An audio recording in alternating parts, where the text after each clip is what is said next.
welcome to Ice Age Melting Down. As you know, in this section I analyze different topics. Today I want to explore with you how some countries are starting to wake up to the possibility of legalizing cannabis. As we will see in a minute, the new German government is considering that it is time to legalize it. Unfortunately, we're not in Germany. Criminal organizations and street gangs make over $6 billion a year on the sale of marijuana across the country. That needs to stop. Years ago, it was big news when Bill Clinton said he'd tried pot but didn't inhale. Today, Canadians are mostly shrugging off Justin Trudeau's admission that he tried pot but not much. In 2009, he voted in favor of harsher penalties for pot.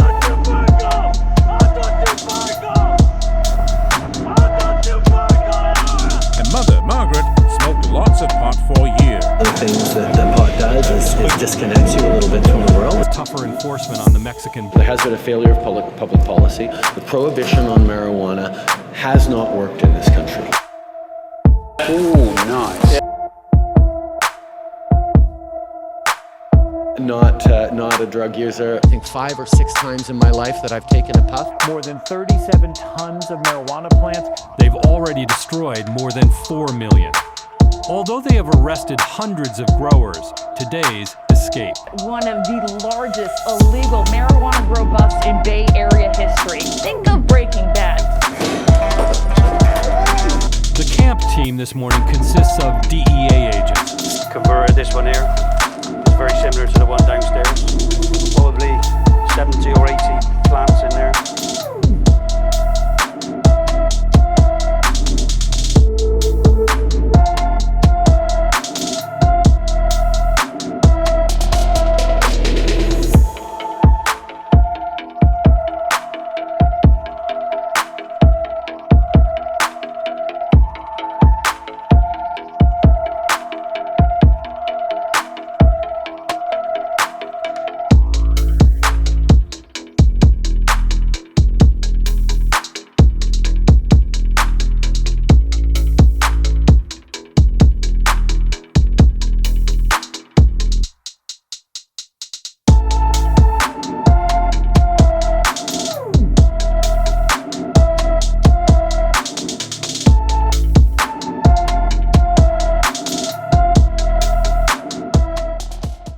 This is Ice Age Investments on YouTube. Today on Melting Down, I have put together an interesting video for you. First, we're going to be watching a clip from DW, a German news channel. So please pay attention and let me open your mind. Well, one topic in the coalition talks to form a new government here in Germany is the legalization of cannabis products. All 3 parties are in favor of a regulated system for cultivation, trade and sale. German pharmaceutical companies are also hoping for a boost from this. The pharmaceutical companies are now looking to profit from legalization. They wrap their hands because of all the applications for this plant. We see a lot of countries realize that legalizing is the best option for both consumers and the industry. If you haven't watched the 4th episode of the Ice Age podcast, right here, we interview a cannabis grower from Canada. You should click on the video right here to understand the politics of this video. Here in Spain, it is still illegal, but I have a few more clips at the end of the video for you to see the situation in Spain, which is much more complicated than in Germany. Will we soon see queues like this in Germany too? When cannabis was first legalized in Canada 3 years ago, many customers were eager to make the first legal purchase of marijuana. I just wanted to be here. I think it's like a big deal. It's like a historical moment, right? Yeah, man. Historical moment. Yes, man. I think this guy was probably the first in line, right? Today, the legal cannabis industry in Canada posts more than 2 billion euros in sales annually. The government closely monitors cultivation and sales. What about Germany? Most of the cannabis here is sold on the black market. That means no quality control, with organized crime collecting the profits. That's the thing. If you don't legalize it and allow people to do this legally, they will do it through the black market. I mean, governments should know better and legalize it so they can collect all the taxes. The incoming government wants to change that, and Canada is a role model, at least for the Greens. The German pharmaceuticals industry is also expecting a boost from legalization. It acquires most of its medicinal cannabis from abroad, for example, from this greenhouse in Denmark. Plants grown here are required to have a consistent psychoactive effect. Now, medical cannabis is already being sold on prescription in German pharmacies. In the first half of 2021 alone, German doctors prescribed 90 million euros worth of cannabis to patients. For 4 years now, it has been sold to patients with chronic pain or epilepsy. So far, only 3 pharmaceutical companies in Germany are allowed to cultivate cannabis, and only outdoors behind thick concrete walls. These pharmaceutical companies depend on limited licenses given by the government in most countries, which means that only 2 or 3 companies get to choose the price at which they sell cannabis-made products. These artificial substances can be dangerous as they isolate thousands of beneficial compounds in the plant. If you take these products made directly from the plant, you will enjoy all the benefits that are lost when these pharmaceutical companies sell you a processed product. But sales of medicinal cannabis are on the rise. So far, most of it has been imported from Canada. Canada. If you watch the episode 3 of our podcast, you will see how it has been accepted by the society more and more there, to the point that it has now become a very profitable crop. Now we will see how pharmaceutical companies in Germany are celebrating this. And for more on this, I'm joined by Johannes Gallois. He's executive partner, import and distribution of medical cannabis at GEKA Pharma in Cologne. Good to have you with us. So we just heard that the pharmaceutical companies are also looking forward to a legalization of cannabis. How would your business profit from that?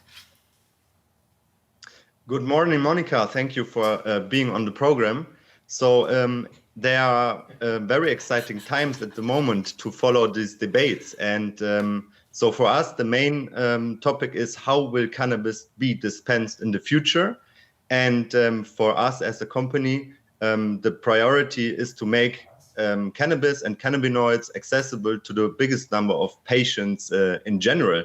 So we hope that the total market size will increase. And when we follow the role model in Canada, there is a potential to have up to 1 million patients and users in Germany in a relatively short time, if legalization or a further program is due to happen. Okay, so there's big scope. And of course, we're not just talking about patients here, but just normal consumers who like to have a bit of weed in their spare time. And Germany currently posts 230 million euros in the sale of medical cannabis. That's every year. If cannabis was also available as a legal stimulant, then sales could increase by a factor of 17. Some analysts say we're talking about almost 4 billion euros annually. Now, given those numbers, what are German authorities waiting for? That's a lot of money. Right? That is a lot of money. I think that smart governments will choose this because right now there aren't many options. So that's true. Those are very big numbers. But when we consider that cannabis until 2019 has been classified as a class 4 drug, similar to heroin and cocaine, with no pharmaceutical or therapeutic use, in 2019, all of this changed, and we have a class 1 classification now, which is granting cannabis pharmaceutical use. And now we are taking big steps in already debating a further liberalization and even a legalization in Germany. So for me, this is a very good starting point. And who knows what the new government will bring on the table, in fact. Right. So are there any downsides, any doubts, any warnings you can share with us? So, in my opinion, as a recommendation, I would say that the government should listen very carefully to all the stakeholders that they want to involve in their programs, beginning with the importers, the producers, but also who should dispense it. If it will be the pharmacist, they should be on the table as well. Right. And so then basically, we have to create a professional market environment. It's listen to the experts. That's what you're telling us. Johannes Gallois, Executive Partner, Import and Distribution of Medical Cannabis at GECA Pharma. Thank you so much. I believe this is purely about money. How we can see it now, more countries will legalize it in the future. In the mountains of Rasquera, all is still well in the world. The sense of time is different here.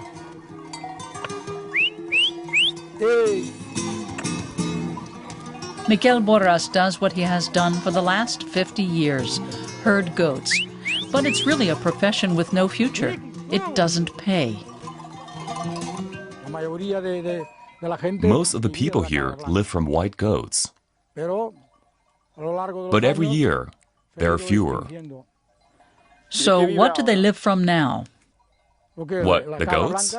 No, the people. The people have moved away to other villages where there is work, or farther away.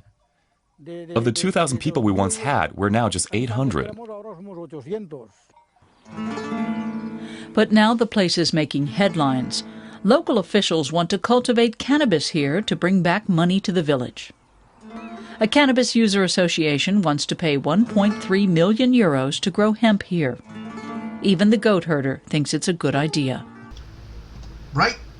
This would mean a lot of money for this little village, which seems to be losing population pretty quickly.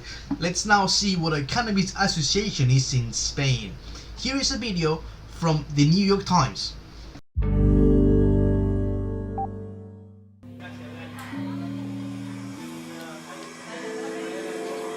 Rambla Dragon is one of Barcelona's 200 legal marijuana and hashish clubs, serving up to 100 members a night. I live near Barcelona and I have never seen these clubs where you can listen to jazz while you smoke a joint. I have to go see one of these with my own eyes, man. Para pertenecer a una asociación tienes que ser miembro, no son negocios. Son sitios donde la gente comparte sus plantas que puede cultivar legalmente y poder acceder a ellas sin problemas. Spaniards can legally grow and consume cannabis for personal use, but selling or transporting it is a prosecuted offense. Tourists are strictly forbidden. Anytime you walk down La Rambla, you get offered flyers or leaflets, usually by either English-speaking people, Australians or British people. Clubs claim they do not solicit or allow foreigners. But many new clubs have opened in tourist areas and have started offering memberships online or over the phone. Some government officials fear Barcelona has become a magnet for marijuana tourism. To attract customers, some clubs offer cannabis therapies and courses. Welcome to the Strain Hunters Club. Amsterdam Strain Hunters menu includes Catalan hash and even cannabis butterflies, but its president denies luring tourists. Last May, police arrested members of this cannabis club near Las Ramblas for selling to tourists. Many clubs privately admit buying and selling marijuana on the black market. Whenever I require, I get delivery of cannabis at the door.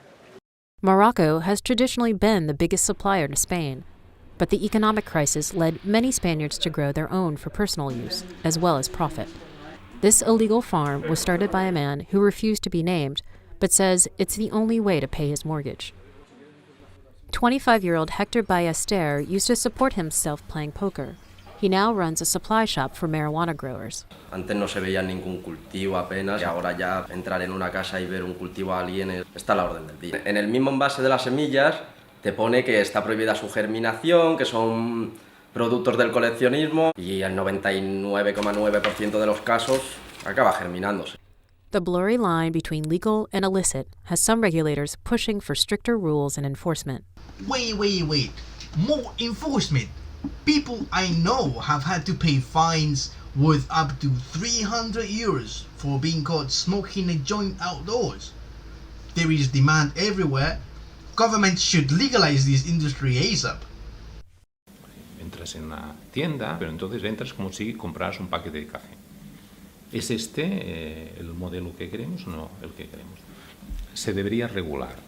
Primero, si pueden o no pueden existir. If this situation is not solved, organized crime will only get stronger in Europe. Notice how the police officer has made a big deal with the way these stores are designed, like a candy shop. The dispensaries. This is what dispensaries in Canada or the US look like. It's stupid. He, like many others, has been pre-educated. He is commenting on technical stuff that he does not actually understand.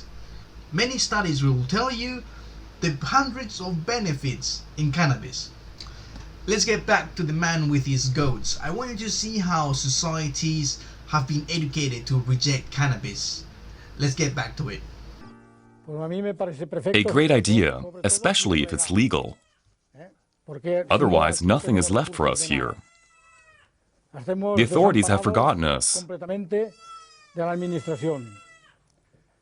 And if this will keep us going, but it has to be within a legal framework.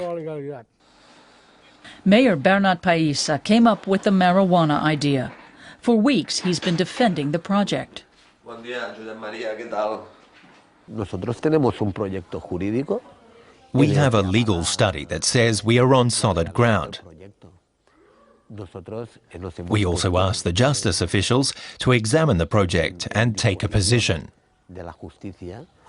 As City Hall, we don't want to do anything illegal after all.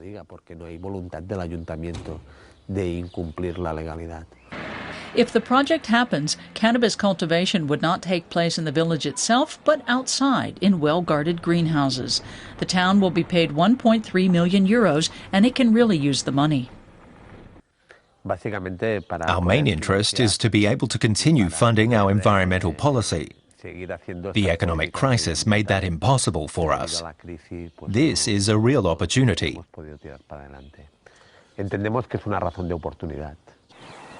It's primarily an opportunity to reduce the town's debts.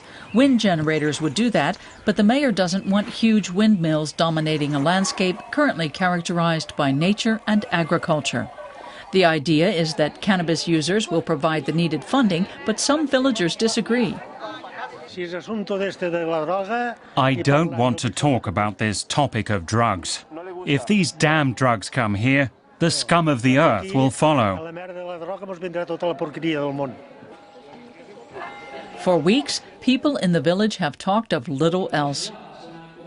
The issue has divided the residents.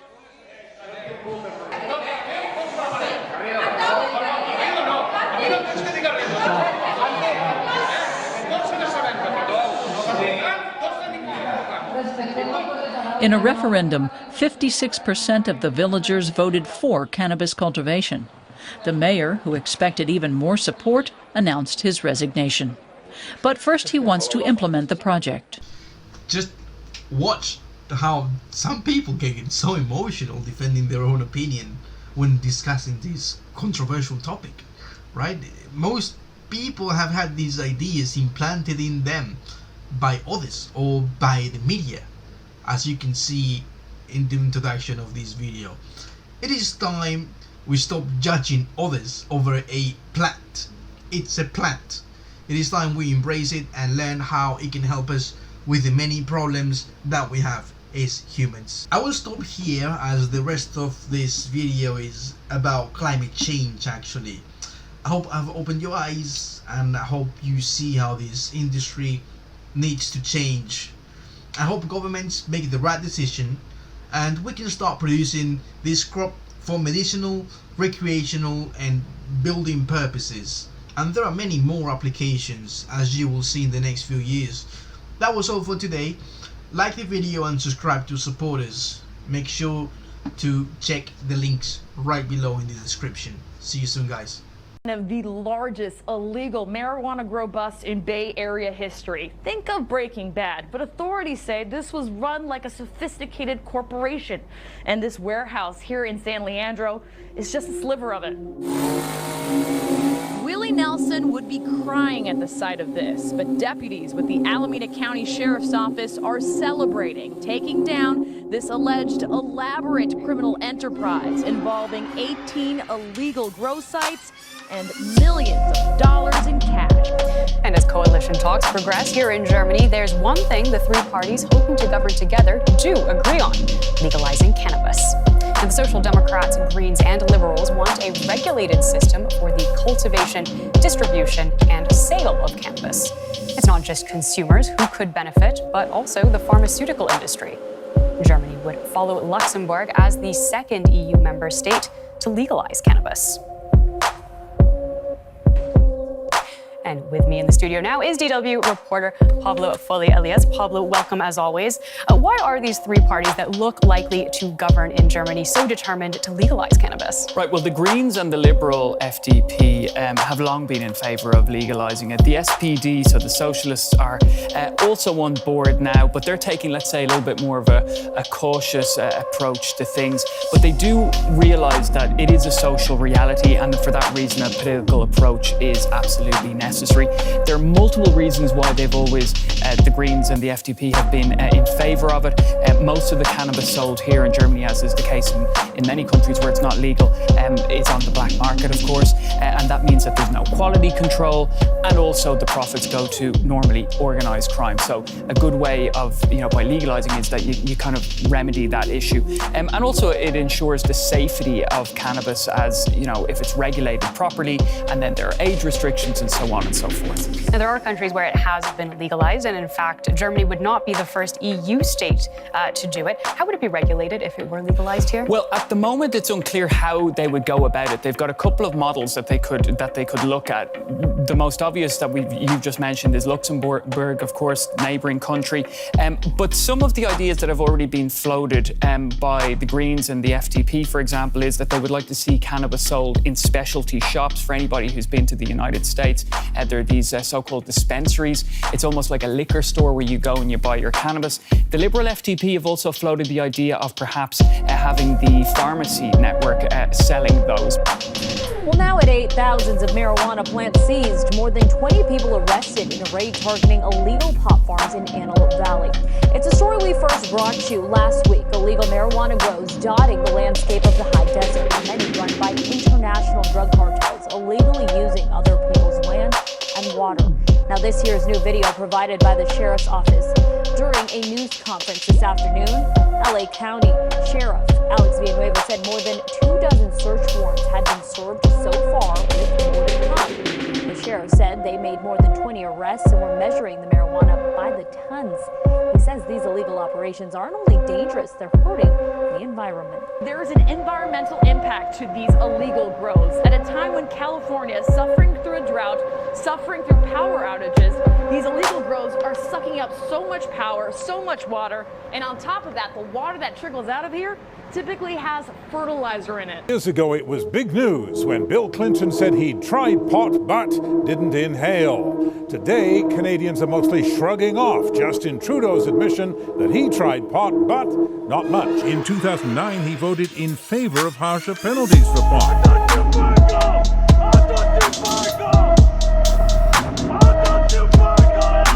And Mother Margaret smoked lots of pot for years. The things that pot does is disconnects you a little bit from the world. Tougher enforcement on the Mexican. There has been a failure of public policy. The prohibition on marijuana has not worked in this country.